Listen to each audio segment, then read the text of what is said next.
Hey everybody, it's Tony the Blacksmithing Gamer, and here we do everything from blacksmithing to 3D printing to bring the things inside the video games into the real world.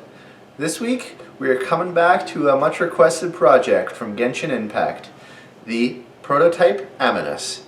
Let's get started, I'll show you how we did it.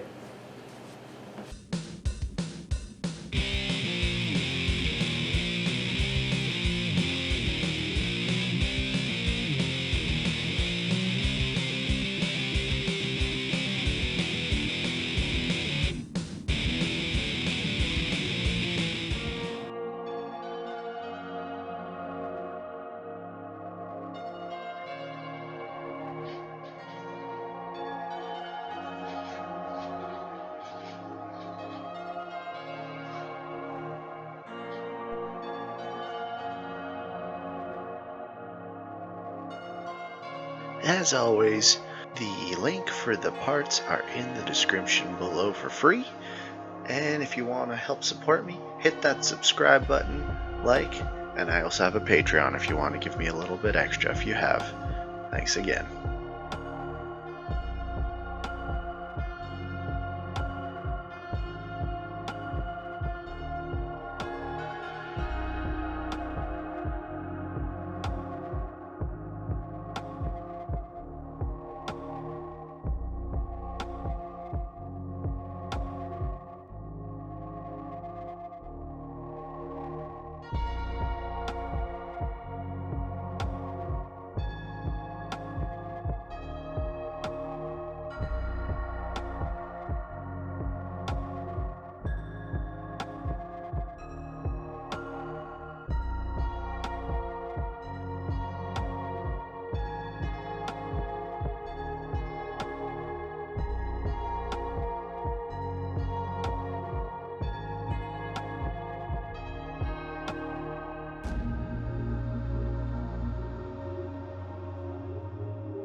Right, so I am trying to save this print because it's literally on the last little bit. Honestly, I might even just hold it. Yeah, I'm going to see if I could save this print and get the last few layers just printed, probably just by holding it. I taped it down because it looks like it just dislodged the last, literally, like it's on the last few passes. We'll see. I still have the hilt and the handle to print, so we'll get those printed and see if we have time to reprint this guy before the week is out.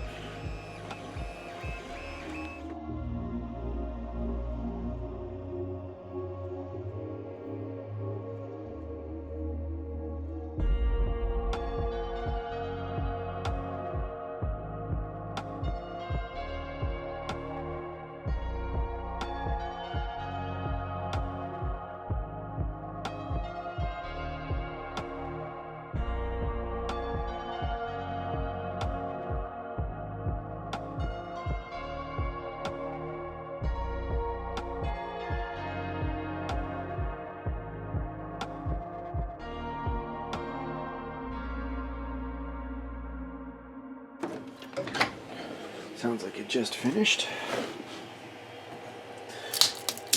This piece is to replace the piece that didn't print on that other one, so we'll see how this works. Alright, let me get down. So, I had a bit of a misprint right at the end of this print.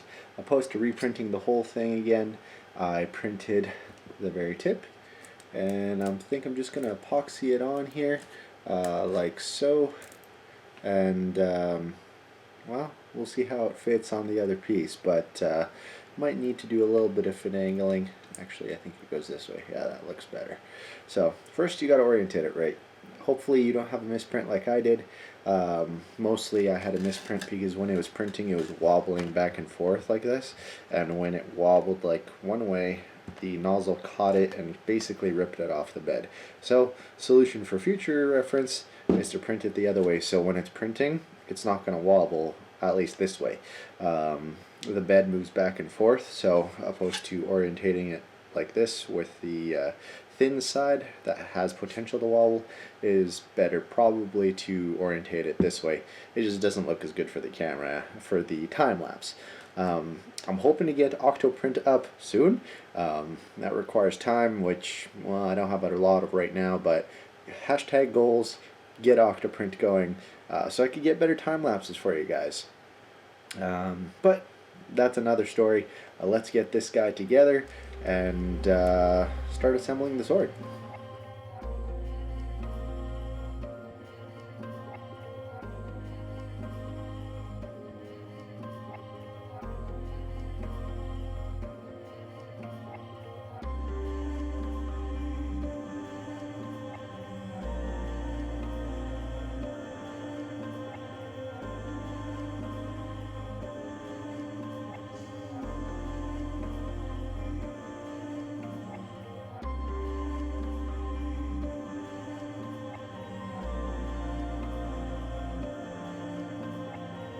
So I've been struggling with the hilt part of this sword for a good hour, I think now. I think I definitely have to adjust my support material, but that being said, it's starting to get there. But for some reason it printed the support material really close to the actual design, so I gotta go right in there to actually remove it. It's taking me a long time to remove all the support material on this piece. I'm definitely gonna have to change either the orientation or something for this piece. If you print your own, just be aware that it's going to be a little tougher to get in all the nooks and crannies and all the details for this piece, so heads up on that. Alright, so it's time to start assembling the Prototype Aminus, and I got some dowels. I'm going to put the dowels in the blade in between all the pieces, and we're going to use 2-part epoxy to glue it all together. Let's get going. So it took me a few hours, but I finally cleaned up all the support material on the hilt of this guy.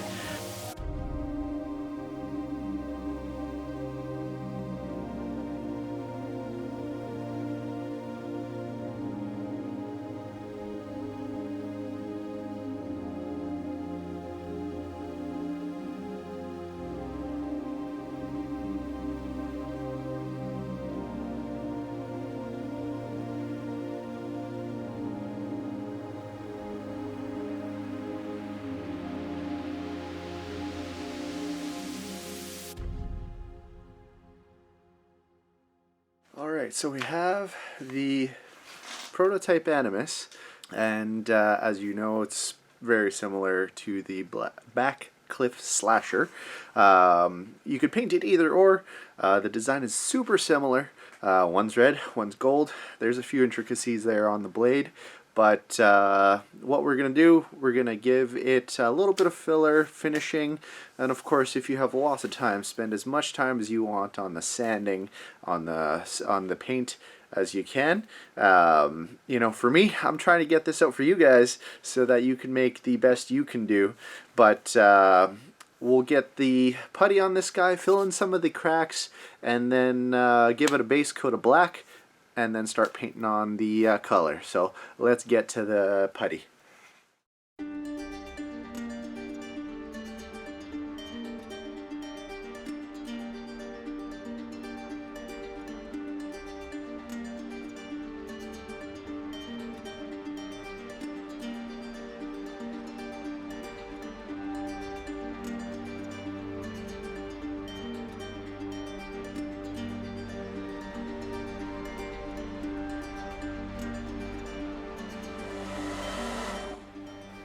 Alright, so we dried the putty. We're going to give it some sanding, and then we're going to put the base coat of black on, and then we'll get to painting the details. Let's go.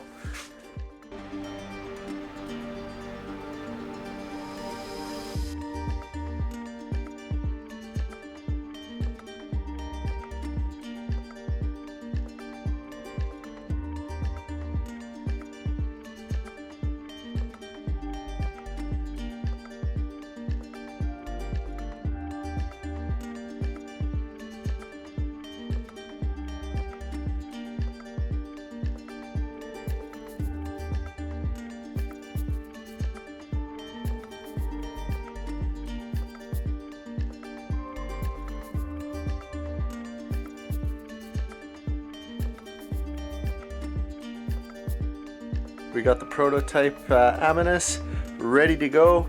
It's painted. I'm gonna give it a coat of clear, and we'll show you the finished product once I get the little tassel on the very end of it. Let's just give it that, let it dry overnight, and we'll show you the finished product.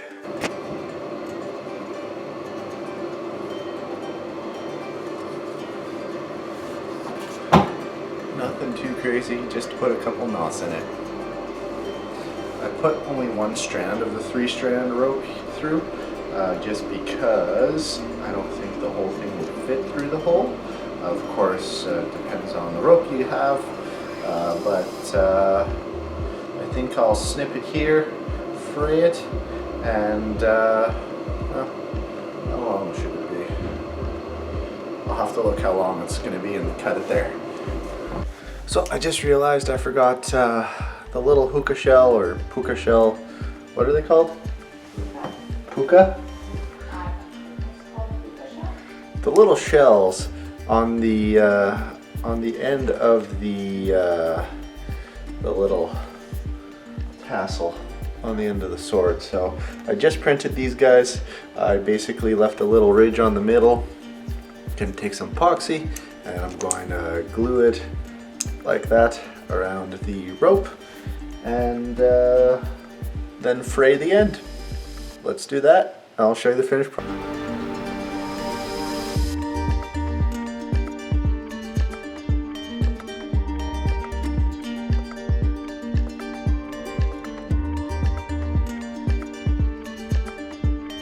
So a few things about the Prototype Aminus. The design is very similar to the Blackcliff Slasher. So there are a few intricacies in the hilt that are different, but you know, generally speaking, if you paint this guy red instead of gold, it'll be very close. I don't know if too many people would notice, but you know, there are of course differences. I was running really short on time on this project this week, but so I was literally putting together the handle at the end of the day. I think the general build went pretty well. It came out in 1, 2, 3, 4, 5 pieces. You know, 6 if you can include the little shell. What I did for the build, basically assembled it. There are dowels that I put holes for between all the pieces. They change from this point so that basically you could have 2 going through the sword and then you have 1 going through the hilt. So it'll be hopefully a little bit more sturdy construction. For the end piece here, I'll leave the design. It's basically split in 2.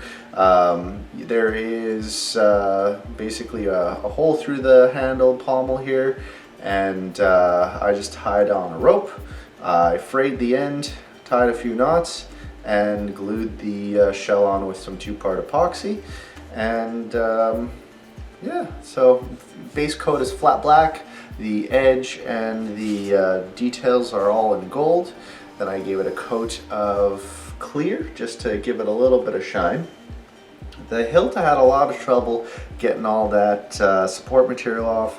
I think I'm gonna have to play around with my support material settings, but it was just, there's a lot of little intricate details in here that had the support material potentially get stuck on. So just a heads up on that. If you're printing the hilt, try to get that as little support material as you can for your sake, for removing it after. Thanks again for watching. If you enjoyed this video, hit that subscribe button down there below. Or if you want to follow me on any of these social media websites, you can get daily updates on the projects I'm working on. Thanks again for watching. I'm Tony, the Blacksmithing Gamer, where every week we're making things from the games we love.